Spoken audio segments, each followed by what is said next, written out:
Tout commence en 2009, Allez, montrez-moi, je vous suis. quand un ami apiculteur emmène Gilles Colaveri C'est là, derrière la chaîne de montage de l'Airbus A380. là il est tombé.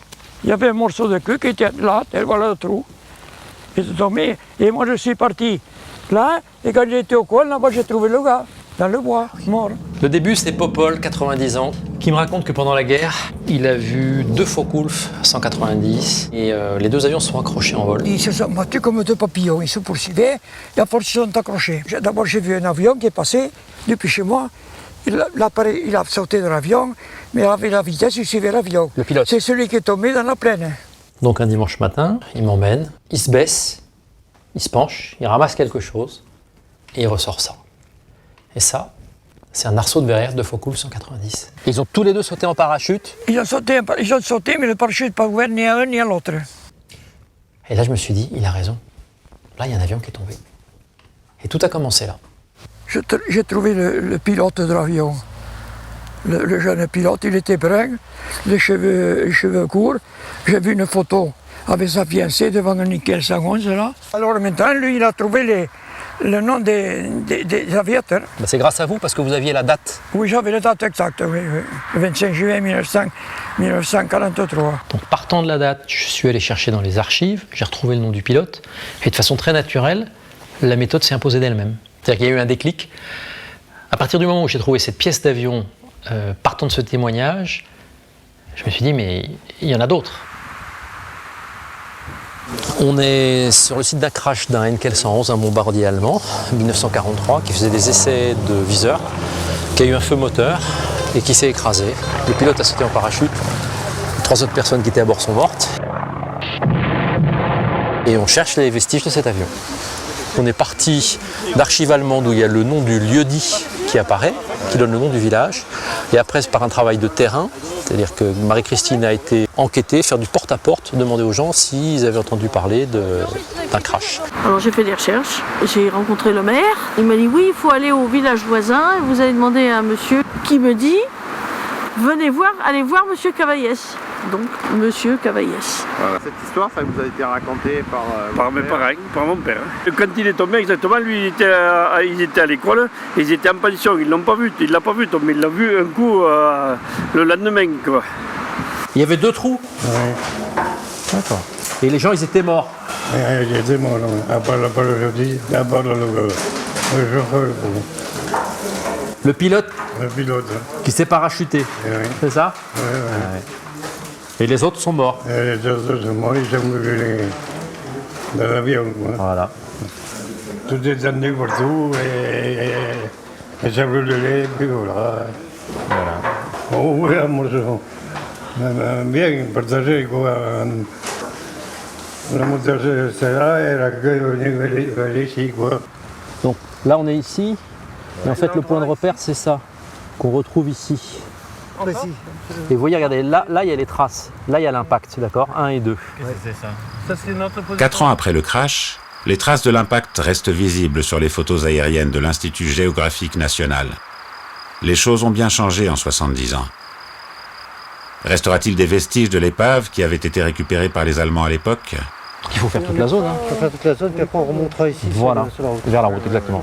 Okay. Aujourd'hui, l'équipe est composée des ingénieurs Airbus du A380. Ah ouais, voilà. Là, il n'y a pas photo. Let's go. Ah ouais. Ils découvrent les méthodes de l'archéologie aéronautique. Alors là, on va trouver une pale d'hélice au moins. Allez. Ce que je fais est une activité lourde, même parfois, administrativement, puisque j'obtiens les autorisations du service archéologie de la DRAC, que je demande l'autorisation des propriétaires, que je fais des rapports de fouilles. C'est-à-dire que l'exercice est complexe. Et en particulier pour utiliser les détecteurs de métaux, on a besoin d'avoir un feu vert spécifique, ce qui est le cas, et on fera un rapport de prospection, c'est-à-dire on racontera ce qu'on a trouvé à la direction des affaires culturelles, au service archéologie. Voilà.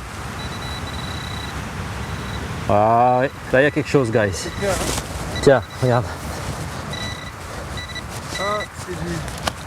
Ah voilà. Ça c'est chouette ça, bien joué. C'est un boîtier avec un clip dessus. Les découvertes s'accumulent. Waouh! Oh, il y a les rivets et tout. Ah, c'est splendide, mais ça ressemble comme 2 gouttes d'eau à celles qu'on a déjà. Hein. Oui. Ouais.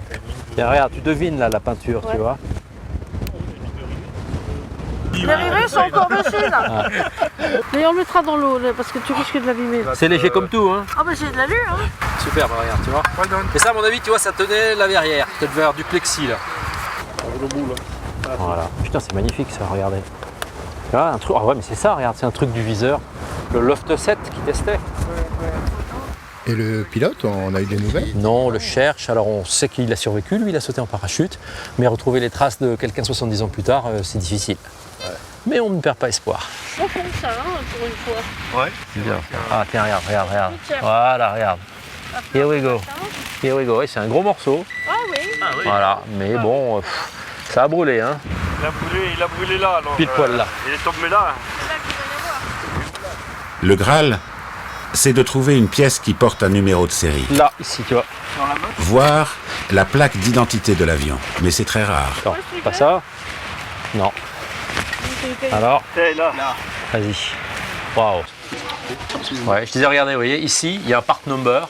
Ça commence toujours par FL pour les avions allemands, pour Flugluft, 32 620-2. Voilà, t'as le part number. Donc ça parle. Oui, des fois, on a des choses très moyennes et des fois, on a des trésors. En fin de journée, la géolocalisation des pièces trouvées permet de confirmer les 2 zones d'impact, mais aussi la trajectoire de l'évacuation de l'épave, qui a laissé des pièces en chemin. Allez. On va faire tableau de chasse, exactement. Voilà. Ça, c'est plus joli.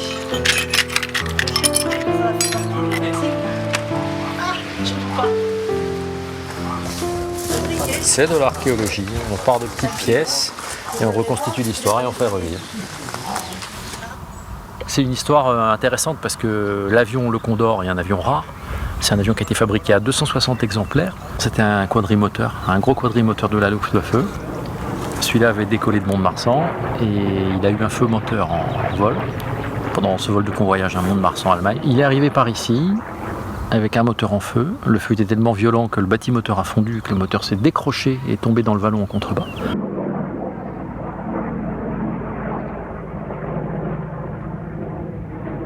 On était dans la maison quand il est passé, qu'on a cru que la maison se démolissait. Il a rasé la maison. Et il a coupé le châtaignier là-haut, décapité le châtaignier.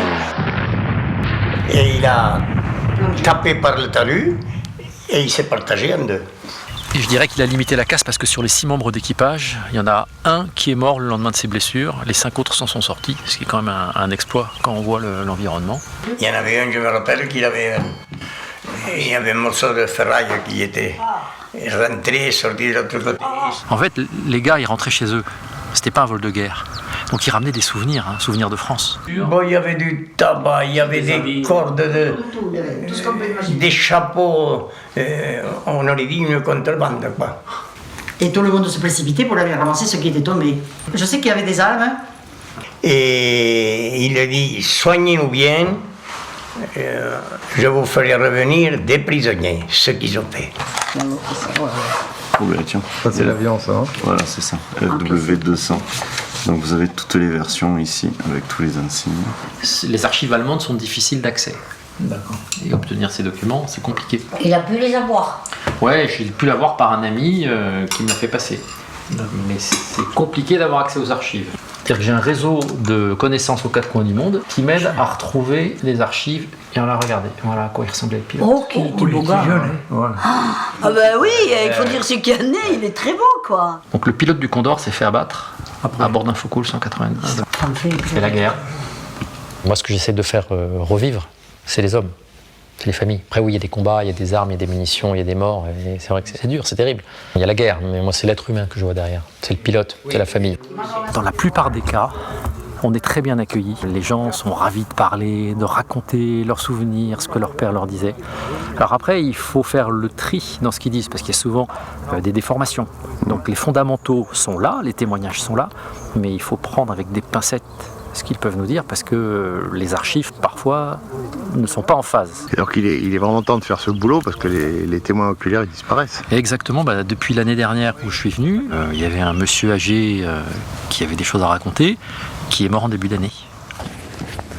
Alors aujourd'hui, on est à Londres, et on va aller retrouver Alastair Lawson, qui est un pilote de Havilland Mosquito, qui a plus de 90 ans, qui est un monsieur âgé, et qui pendant la guerre est venu au-dessus de Toulouse avec son Mosquito pour attaquer les avions allemands.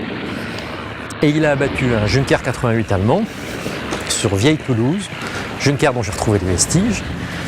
Et en remontant donc dans l'histoire, j'ai retrouvé la trace de ce pilote anglais Alistair Lawson, qu'on va aller voir aujourd'hui. I think we shot down two. How many mosquitoes were you that night? With me, there's only one. So two. We had one. We were an intruder squad, and you tried to shoot them down. Tried to stay away from the aerodrome because they had very heavy flak concentrations over airfields. And then I found something surprising that I would like you to have in your hands. I found the shell, the cartridge of your Mosquito, because they were ejected. Yeah. And in fact, a farmer, a few hundred meters above on the hills, found them and kept them for 70 years. And so, because of the marking on the shell, I was amazed at that. You could trace it back to the squadron. Because of the archives, Yeah. with reports from the English side and the German side, you could cross-check and rebuild the story. Yeah. So if you want to take it in your hand, you will have the cartridge of your Mosquito. I thought they were bigger than that, but they're not really. But you had many. When you were flying, could you think that this one day would be carved in history? No. Oh, well, I suppose you must do it with a big war. What was in your mind then? Just to stay safe. Héros discret et méconnu de la Seconde Guerre mondiale, Alistair Lawson, décoré de la DFC, croix du service distingué dans l'aviation, est mort quelques mois après cette interview, la seule où il a pu raconter sa guerre. Alors en juin 1944, les Alliés viennent de débarquer et les Allemands essayent de repousser la flotte alliée. La Kampfgeschwader 100, qui a des Dornier 217, pendant la nuit du 14 au 15 juin 1944, envoie une vague d'avions pour bombarder la flotte anglo-américaine qui est au large de Cherbourg. Donc ces deux Dorniers viennent de Toulouse, ils accomplissent leur mission, ils reviennent sur Toulouse, et là, vraisemblablement, ils se trompent de route, peut-être qu'il y avait du vent, et au lieu d'arriver sur Toulouse, ils arrivent sur Saint-Bertrand-de-Comminges, donc au-dessus des Pyrénées. Et là, ils ne voient pas les montagnes, c'est la nuit, il y a peut-être des nuages, et les deux avions percutent en même temps. Les avions sont un peu oubliés parce que c'était pas un très bon souvenir, et d'autant plus qu'il y a un gouffre à côté, et donc pour l'un des deux avions, il y a un certain nombre de vestiges de cet appareil qui sont jetés dans le gouffre, parce que le gouffre servait de poubelle, clairement. Donc ces morceaux d'avion sont restés au fond du gouffre de 90 mètres de profondeur pendant 70 ans.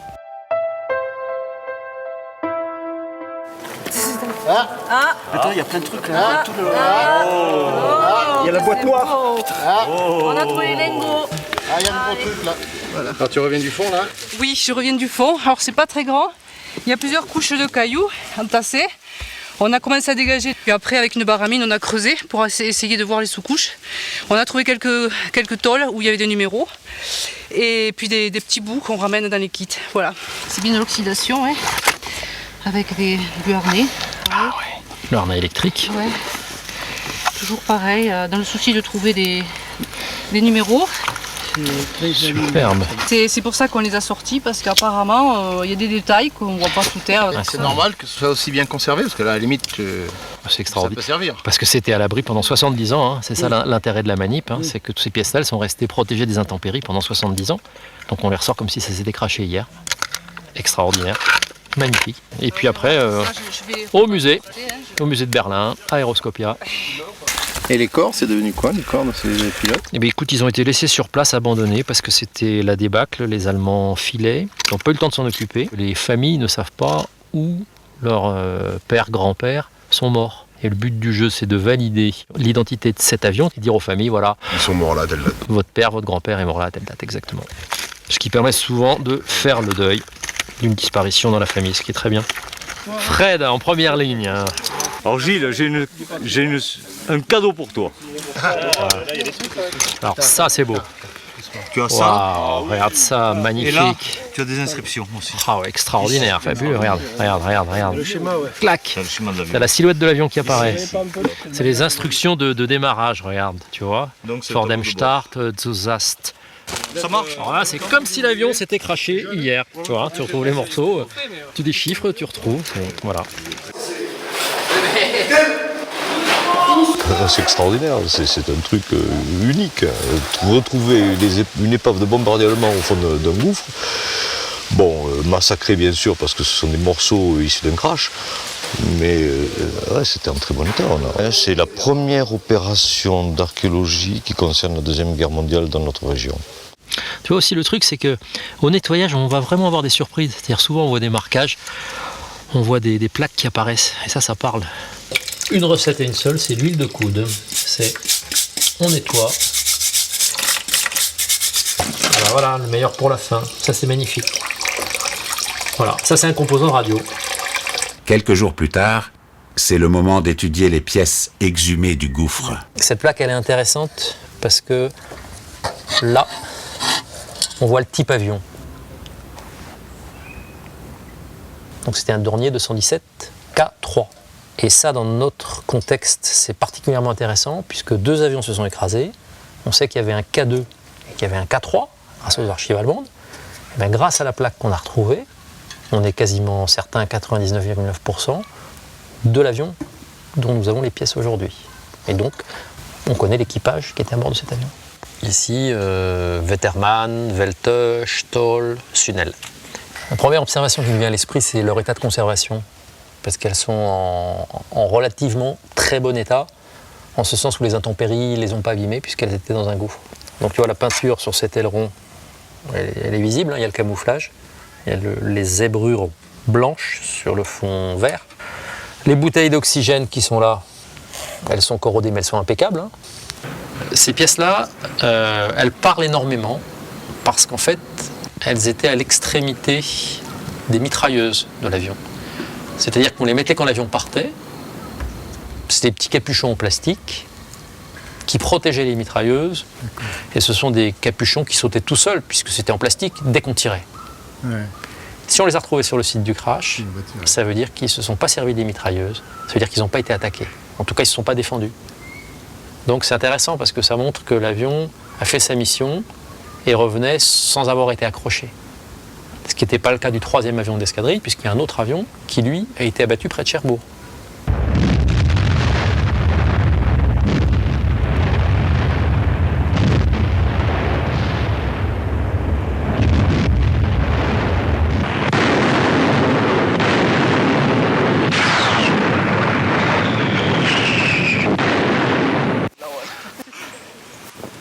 J'ai retrouvé les restes d'un Messerschmitt 109, dont le pilote s'est tué en 1944, et j'ai retrouvé en fait son neveu. Il m'a dit moi je veux aller à l'emplacement où mon oncle s'est tué, je lui ressemble beaucoup physiquement. Donc c'est ici que l'avion est tombé. Et je ne peux pas m'empêcher de penser qu'il y a une espèce de transfert. Hat 40-50 Jahre versucht, das rauszufinden, und die haben immer gesagt, der ist bei Bayonne, bei einem unbewaffneten Übungsflug runtergekommen. La raison de problème technique est exacte parce que l'avion était vieux et qu'il avait déjà été réparé 2 fois. Und ist es eher bewegend oder... Ja, in jedem Fall. Oui, beaucoup. Das ist ein Stück von mir. Ouais, c'est une pièce de lui-même, une partie de lui-même. Ah oui. Coco. Ja. Voilà. Stücke das Flugzeug, c'est ça, les morceaux de l'avion, morceaux électriques. Elektrische Teile. L'avion ressemblait à ça en fait. Das Flugzeug sah so aus. C'était un Messerschmitt 109. En 2 mots, ça a été une très belle journée parce qu'il y avait beaucoup d'émotions. Car on attendait Friedel depuis 4 ans. Il est venu aujourd'hui, on a été sur le site où son oncle s'est tué, on lui a donné les pièces de l'avion de son oncle qu'on a trouvé. Il est venu ici à Aeroscopia où il a vu l'îlot archéologique où il y a les pièces de l'avion de son oncle. Il est plein d'émotions, hein, il a du mal à s'exprimer, ça se voit. Et c'est le but ultime de la démarche, hein, c'est de retrouver l'histoire et de réconcilier les hommes avec nos trouvailles. Donc je crois qu'aujourd'hui on y est pas mal arrivé.